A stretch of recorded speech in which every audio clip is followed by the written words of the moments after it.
All right, Ty, tell us where we're at and what we're about to go do. We are on the Alsek. No, we're on the Suzuki. Diadesh. The Dudesh. We're on the Dudesh River. It flows into the Alsek River.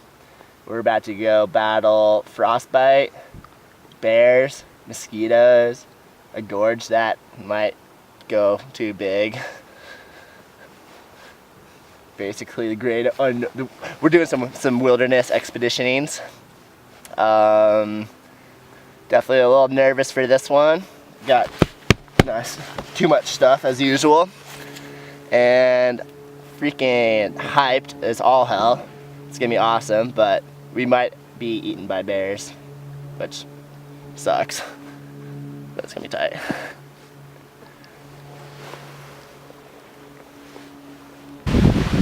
So we've been paddling for about 2 hours, 2.5 hours.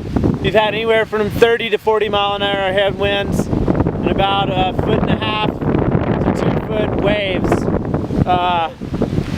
Currently in a beautiful, beautiful area though. Could definitely be worse. Could be like paddling with that guy right there. Upriver faster than downriver. Like I said, it could be worse. You could be paddling with that guy.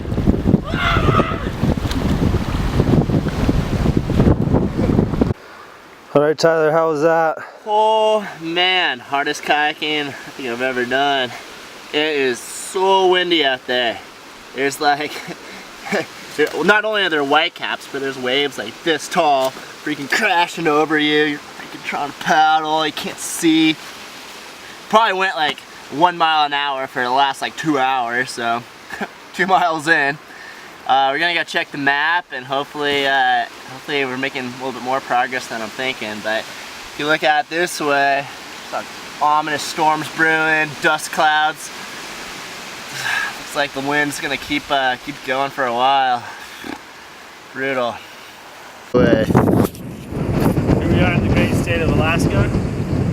Came all the way to the Tweedsmuir Glacier. Just stand up this way a little bit. This way? Yeah. Just get my shadow. Right there. Okay, go. Great state of Alaska, all the way at the Tweedsmuir Glacier. We can do a little bit of rock chundering here. Yeah, let's see what happens.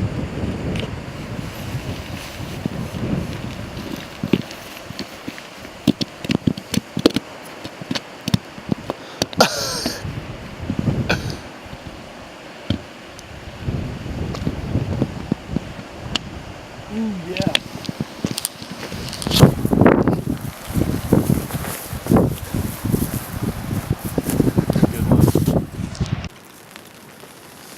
All right, Stu, tell me a little bit about what we're doing right now. Right now? Well, we're sitting under a tarp waiting out the rain. We're doing the Alsek River. We're camped out above Turnback Canyon.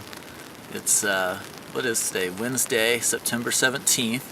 We've already done the Stikine, we've done the Susitna. So we're trying to do the 3 big ones, and this is the last one left. So here we are, and oh, there's more water than I want anyway. I don't know about you guys, but yeah, so there's more water than I wanted. But we put in anyway, hoping the level would drop. And it has dropped some. Now it's raining though, so who knows what'll happen tomorrow. But yeah, we're hoping for a good water level. Whatever the level is, it's gonna be juicy, and it's gonna be big and boily, and yeah, I'm mentally prepared for it to be the biggest, most challenging piece of whitewater I've ever run, and it's in this tight, intimidating canyon too, which is why we came to experience that type of stuff. And so it's just the culmination of a lot of things for me. My buddy Andy Horton let me borrow the Never Turn Back book in 1998, and that was when I first heard about this river. I didn't think I'd ever be good enough to paddle it back then, and now here I am 16 years later, and we're right on the doorstep of the Turnback Canyon, and we'll see what tomorrow brings. But hopefully we'll get a good night's sleep tonight and have a level that's runnable, you know. But it's been worth it, whether we run it or not. It's been worth it to see all the scenery we've seen so far, and you know, we're here giving it a shot. I mean, if we hadn't put in, I don't know, it's been an amazing trip, but it would have left a bad taste in my mouth. So I'm glad that we're here. We're giving ourselves a chance to do it, and yeah, that's kind of what's going on. It's just a waiting game at this point, waiting to see what the water level will be and if we can run it or not. What do you feel about expedition kayaking? Well, I like it. It's fun. It's challenging, rewarding. I mean, those are the things. I mean that's why you paddle is to have fun and to challenge yourself and to see what you're capable of. And expedition kayaking just takes that to a whole nother level. You know, it's not just the difficulty of the river, it's the logistics of organizing the shuttles, getting there to and from the river, the map reading skills, how to pack your boat, what to bring. I mean, you know, the list goes on and on, but it's just like a giant problem you got to solve, basically. So, you know, if you're into that type of thing, problem solving and adventure, then expedition kayaking is a good thing to be into. What do you think about the Alsek and what we've paddled through already today? Oh, it's so amazing. I mean, I hope I come back, you know. I mean, I'd like to see this place again. And in a lot of ways, you know, yesterday I was kind of just had come to terms with the fact that it'd be higher than I want to run it, and that I'd probably end up walking it, even if you guys decided to run it. And in a way, that was very exciting to me, because then that meant that in my mind I'd always kind of feel like I had a little bit of unfinished business. So then I'd come back at some point to do turn back.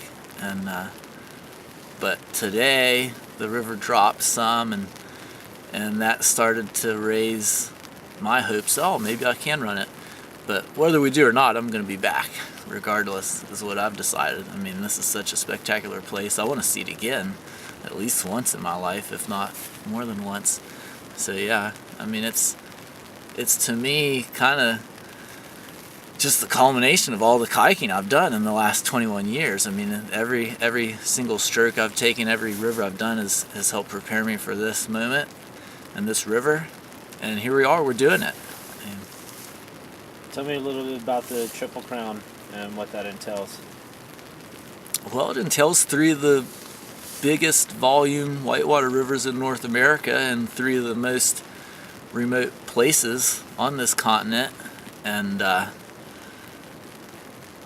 mean, that's pretty much it. I mean, it's in terms of just big water multi-day, it's about as good as it gets in this part of the world.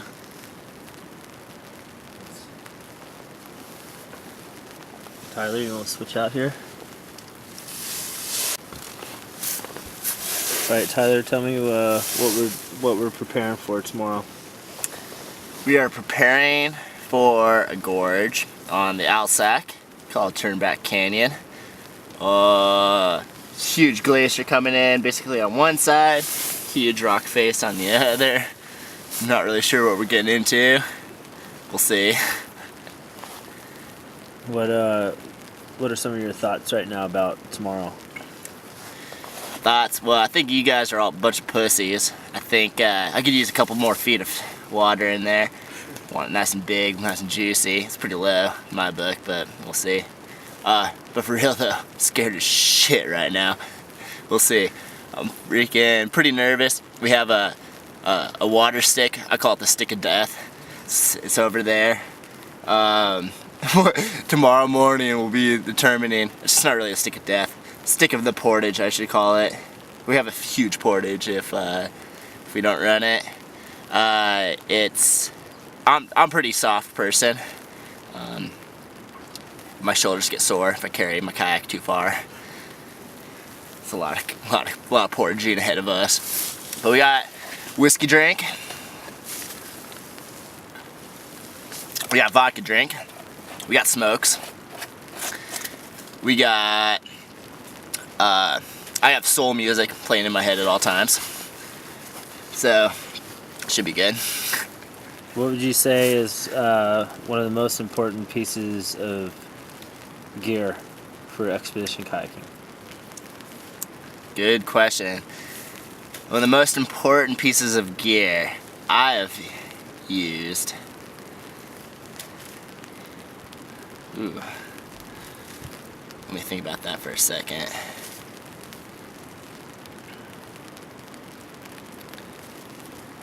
Just repeat when you say one of the most important pieces of gear I've used. Yeah. Or pieces of gear. Or food, or... For some, but not for Tyler. He just brings the whole bottle. Yeah. Yeah, I think the most important thing is, or the most important gear to bring on an expedition kayaking trip is for sure morale boosters. So like, I always pack a heavy boat, bring lots of booze, bring lots of tons of candy, sugar, Sour Patch Kids, tons of, freaking love those things. You know, I'm always popping SBKs, I like to call them. You know, to keep morale high. It's easy to try to go light, and I think that shit's for pussies, so freaking go big or go home. How much liquor did we bring in on this trip? Not enough. We did not bring enough liquor in. We have 3/5. We had a nice rum drink yesterday, and we're having a nice whiskey drink today. I'm gonna take another one. Got thirsty.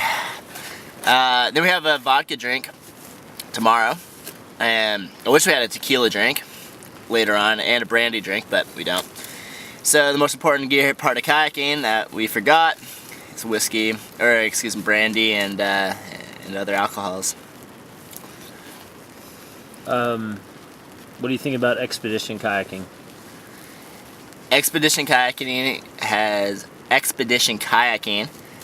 definitely changed my life. It's something very passionate about. Something it's given me a drive to go see some of these coolest places on planet Earth. I think it's a great way to see the world and go places that not a lot of people have been before, and you get to go to these places with some of your best friends and share these experiences with some of the coolest people. And seriously, some of the coolest places on planet Earth. So I could not be happier where we are right now in the cold and rain, above a scary, scary gorge. And I'm super excited for what's next. Every corner is something new and something to be all excited about. So we'll see what's happening tomorrow and what comes next.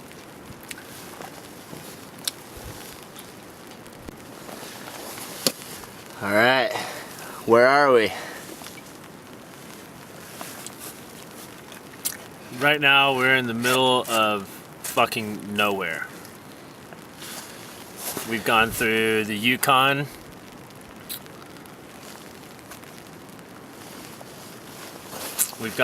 Right now we're in the middle of fucking nowhere.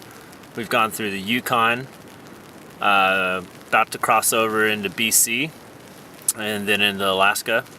So 3 different territories. And one of the biggest pains in the ass that I've had to do was go to the border 100 miles out of the direction that we really needed to go, just to check in to say where we were going. Took us about 5 minutes, but small price to pay to be in the place that we are right now. What are your thoughts for tomorrow? Tomorrow we're dropping into Turnback Canyon. Super stoked. Water levels might be a little juicy, but in a way I'd rather it be a little high than a little low, because it tends to be when water's low, makes big holes that are hard to flush out of. But in this canyon, high water I think makes ginormous holes that are hard to flush out of.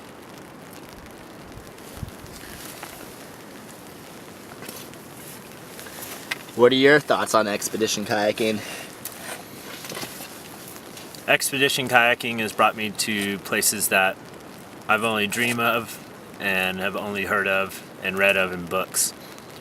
Ever since I heard about Turnback Canyon and the Tweedsmuir Glacier, it's definitely a place that I wanted to visit, and I'm actually here now. It's pretty amazing. Blew my mind with the scenery, just even down to here. Waterfalls pouring in everywhere. Just huge glaciers, mountain goats. Haven't seen any bear, seen huge bear tracks. And so I'm glad that we haven't ran into any of those.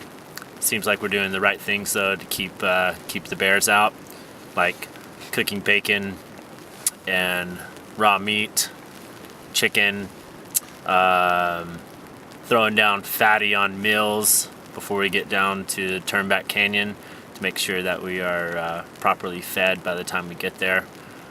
I did leave 2 blocks of cheese. I know those damn bears are sitting there just loving my cheese, but something I can get over. Got to sacrifice a little bit to get a little bit. What are your thoughts on flat water and headwind? Oh, flat water and headwind has to be my worst enemy. I've always hated it, and this trip has shown me even more that I despise it.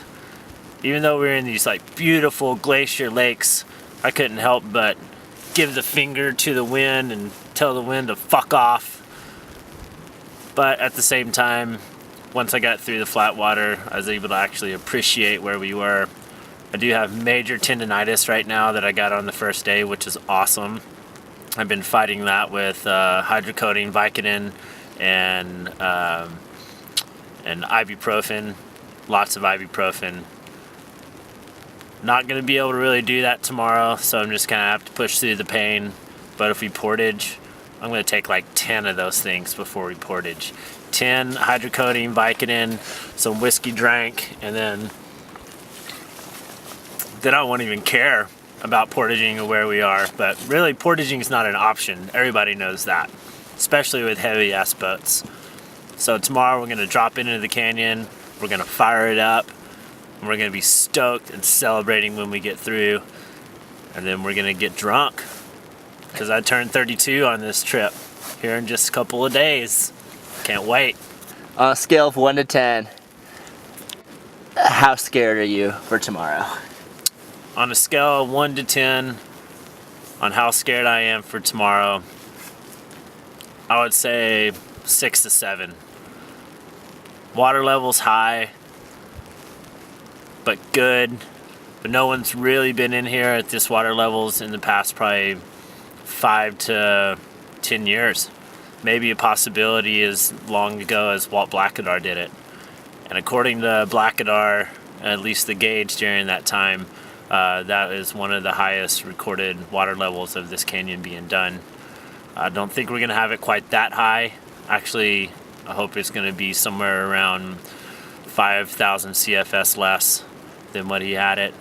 Hopefully 20,000 CFS less than he had it, but I really doubt that since it's like kind of misting on us right now. But we've had good weather. We've had clear skies for the most part, and today's been nice and overcast, and that should help us out a little bit without things melting and coming down too hard. So spirits are looking high. Fuck yeah. So what just happened, Tyler? So we bouncing down eddy hopping, and apparently a couple of us missed an eddy that we should have caught on the right side. So we all kind of kept going down, and then found a little micro eddy, completely cliffed in, and a massive rapid down below. And I guess there's nothing else to do besides just a diddle diddle, and somehow we're all here. But it was freaking huge. I definitely got crushed in there, completely crushed. But I don't know, we made it out. And now it looks like we got some fun rapids down ahead, and I could not be happier right now. This is fucking awesome.